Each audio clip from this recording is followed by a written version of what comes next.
Pertanyaan saya ke Pak Anies sebetulnya terkait dengan acara yang diikuti Pak Anies kemarin, baru saja kemarin. Pak Anies menghadiri acara Indonesia Energy Transition Dialogue tahun 2023 yang ke-6, dan pada kesempatan tersebut Pak Anies menyampaikan gagasan 5 pilar menuju energi yang memanusiakan. Dari tataran gagasan tentu saja tawaran Pak Anies sangat menarik dan perlu diapresiasi.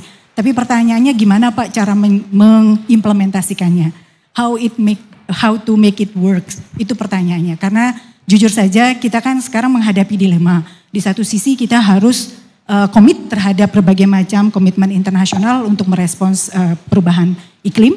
Tetapi di sisi yang lain sebagai negara yang masih tergolong pada emerging market, Indonesia mau tidak mau harus terus memperhatikan kebutuhan, kepentingan, ketahanan energi yang 80 atau mungkin 90% masih tergantung pada energi fosil. Sehingga bagaimana konkretnya Pak Anies untuk menuju energi yang menurut Pak Anies tadi, energi yang memanusiakan, padahal kita punya banyak mafia batu bara, dan di sisi yang lain ada geopolitik yang di luar terkait dengan persaingan negara adidaya. Terima kasih.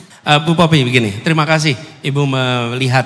Jadi buat yang tidak lihat barangkali, kemarin diadakan diskusi tentang bagaimana transisi energi Indonesia ke depan, dan 3 baca pres diundang. Sayangnya hanya 1 yang hadir untuk menjawab gagasan soal itu. Nah, saya sampaikan di situ 5 pilar. Yang Bu Popi sampaikan betul sekali Bu. Tantangan kita memiliki komitmen dengan dunia. Dari mulai ada COP di 2009, kemudian COP20 dan lain-lain. Nah, apa yang kemarin saya sampaikan untuk eksekusi? Nomor 1, sinkronisasi antara pemerintah pusat, provinsi, daerah terkait penanganan lingkungan hidup. Hari ini tidak ada sinkronisasi itu. Kalau kebijakan pusat, provinsi, dan kabupaten kota tidak sinkron, maka komitmen nasional tidak dijalankan di tingkat provinsi, apalagi di tingkat kabupaten kota. Lalu yang muncul adalah capaian-capaian itu tidak bisa terlaksana. Target-target itu tidak bisa terlaksana. Jadi Bu, itu nomor 1. Yang kedua, kita harus melibatkan semua stakeholder termasuk swasta di dalam usaha mencapai target-target transisi ini. Nah, bila ini dikerjakan sama-sama dan serius, saya yakin bisa. Lalu, apakah kita perlu waktu untuk melakukan transisi? Transisi kepada apa? Energi baru dan terbarukan, EBT, energi baru terbarukan. Ini prosesnya panjang, tapi harus dimulai. Nah, kami melihat ada insentif yang harus diberikan. Inilah peran diplomasi, mungkin Ibu juga lihat kemarin terkait diplomasi. Ada pembiayaan global untuk climate crisis yang Indonesia bisa akses. Dan kita memiliki kekayaan alam, hutan, kemudian hutan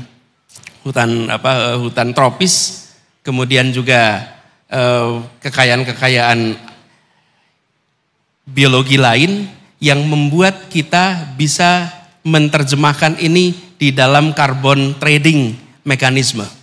Sehingga kita bisa mendapatkan bantuan pembiayaan untuk melakukan konversi. Ada sumber energi yang sangat besar dimiliki Indonesia, namanya sumber daya panas bumi. 40% dari panas bumi dunia itu ada di Indonesia. Tapi biaya untuk eksplorasinya mahal sekali. Dan tidak ada private sector yang berani ambil risiko. Karena itulah kemarin saya sampaikan, negara harus hadir, negara invest di sini, lalu ketika sudah mulai eksploitasi, baru private sector dilibatkan untuk kemudian kita punya sumber energi yang baik.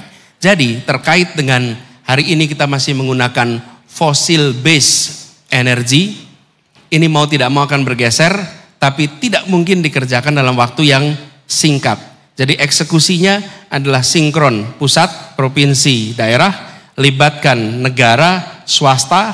Yang ketiga, libatkan internasional. Yang keempat, alokasikan anggaran yang cukup dari negara untuk investasi awal bagi energi baru dan terbarukan. 4 hal itu, Pak. Terima kasih.